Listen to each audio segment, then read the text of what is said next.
This is you. You just picked up a copy of Rust for yourself for a good price on Steam, and thought it'd be fun to infiltrate clan bases and be like Wellen. But you're not Wellen. And you never will be.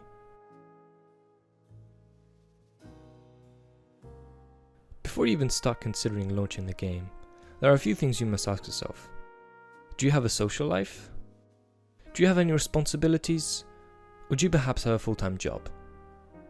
The answer is obviously no to all of those, so you'll fit right in. Once you open the game, you'll be greeted with a menu littered with servers. Feel free to join anyone you want, but this one. Or this one. Or do, but just don't tell anyone that you did. Once you have decided on a server, you'll most likely have to wait in a queue. These aren't usually that bad, but sometimes they can be really bad. Really bad. Once you've loaded in, there are 3 resources you must collect: wood, stone, and rope. We will get to the rope later. Wood will allow you to build your first base, and stone will allow you to upgrade it. Here comes the fun part. There is a lot of freedom with base building in Rust. You might just come up with a cool, unique design that no one has ever made before.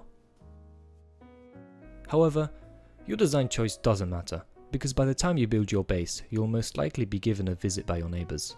And no, it's not a welcome to the neighbourhood barbecue. In fact, the only thing that will be burning is your house and your asshole. At this point, any normal person would quit the game, go outside and do something with their life and decide to never play Rust again. However, unlike a normal person, you have no aspirations, no commitment, and lack any sort of self-esteem. Just like me. In fact, your only logical decision is to keep playing in hopes you may avoid your neighbours. However, in the famous words of General Sun Tzu, one often meets his destiny on the road he takes to avoid it. No wait, that was Master Oogway. Nevertheless, avoiding your neighbours will not work, as they will come back each time to kill you. This is where the rope comes in handy. In the rare event that you are able to build somewhere away from raunchy neighbours, you have gone further than 90% of all the players on Rust. Come on, give yourself a pat on the back. A lot of people ask me what the endgame of Rust is. I decided to design this scale so you can easily visualize the steps toward the supposed endgame. After you have a base, there are 3 main routes or playstyles you may use in order to reach the endgame. The first is PvP. This is quite self-explanatory. You try to advance to the endgame by simply killing other players in order to get their gear and resources. For example, you'd kill someone with a revolver, then use that revolver and kill an enemy with an SMG, then use the SMG and kill a guy with a semi-auto rifle, and use the semi-auto rifle to kill another guy with an AK. This is what is known as snowballing, as nicely demonstrated by many Rust YouTubers. This is probably the fastest way to get the endgame loot, if you're lucky. However, let's face it, you can't play Rust for shit. The only thing you'll end up killing is yourself. PvP is not an option. The second type of playstyle that you might use is farming.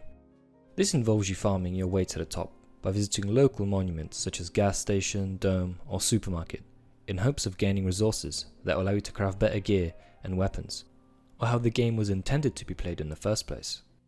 This graph demonstrates the potential of farming.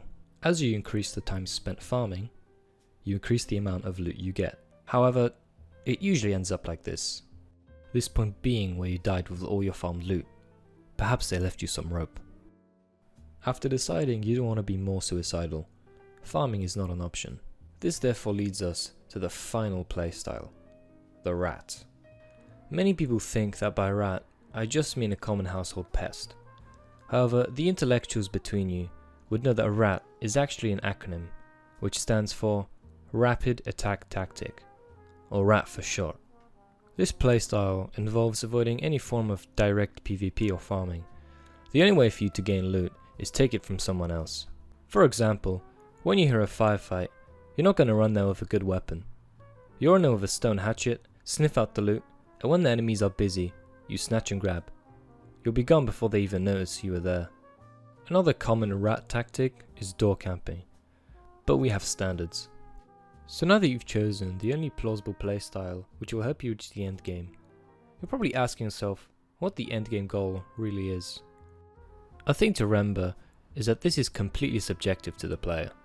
You could be running around murdering every innocent soul you see just so you can call them gay or tell them you have intercourse with their mother, or making every single player on the server hate you and eventually quit the game entirely, or just having a good laugh with your friends. However, you must always remember that no matter what you do or what happens, you'll notice how much of your life you've wasted when the server wipes, just so you can do all of this all over again.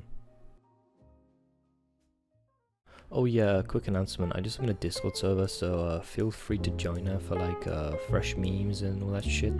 See yous.